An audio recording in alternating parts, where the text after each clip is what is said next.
दरम्यान आज सुप्रिया सुळेंनी जरांगे पाटलांची भेट घेतली होती। जरांगे पाटलांची भेट घेतल्यानंतर सुप्रिया सुळेंनी फडणवीसांवर निशाणा साधला। घरं आणि पक्ष फोडून झाले, आता निर्णय घ्यायची वेळ झाली आहे असं सुप्रिया सुळे म्हणाल्या। दरम्यान शिंदेंच्या शिवसेनेचे आमदार विलास भुमरे यांनी सुद्धा जरांगेंची यावेळी भेट घेतली। ठाकरेंच्या शिवसेनेचे आमदार, पवारांचे खासदार हे सुद्धा सध्या जरांगेंच्या भेटीला गेल्याचं पाहायला मिळालं।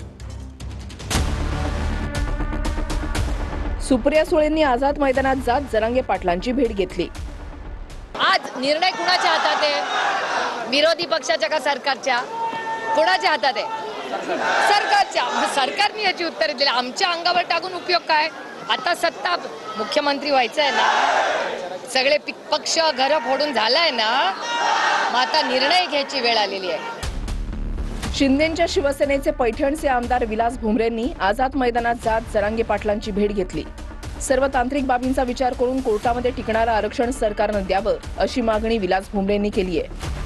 आणि आपलं आरक्षण आता कोर्टात टिकलं पाहिजे, कुठली अडचण नाही आली पाहिजे या दृष्टिकोनातून सर्व तांत्रिक बाबीचा विचार करून हे सरकारने आरक्षण दिलं पाहिजे ही मागणी मी या ठिकाणी करणार। ठाकरेंच्या शिवसेनेचे हिंगोलीचे खासदार नागेश पाटील आष्टीकरांनी जरांगेंची भेट घेतली।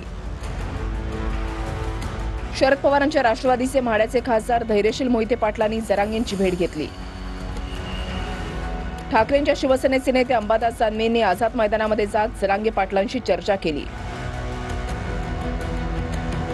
या सगळ्या बाबी राज्याचं सरकार हे रिझर्वेशन देऊ शकतं ही भूमिका देवेंद्र फडणवीस यांनी विरोधी पक्षनेते असताना मांडलेली आहे। आता तुमचं सरकार आहे, आमचं सरकार आल्यावर 8 दिवसात आरक्षण देतो असं सुद्धा ते म्हटले होते। बार्शीचे आमदार दिलीप सोपल आणि धाराशिवचे आमदार कैलास पाटलांनीही जरांगे पाटलांची भेट घेतली। समाजवादी पक्षाचे मानखुर शिवाजीनगरचे आमदार अबू आझमींनी जरांगे पाटलांची भेट घेत सरकारवर टीका केली। सरकार ने मुस्लिम रिजर्वेशन पास किया, मराठा रिजर्वेशन पास किया, सरकार के पास वकील हैं, सरकार के पास कानून जानने वाले हैं। सरकार ने जब पास करके बात किया तो सरकार की जिम्मेदारी है ये रिजर्वेशन देने की।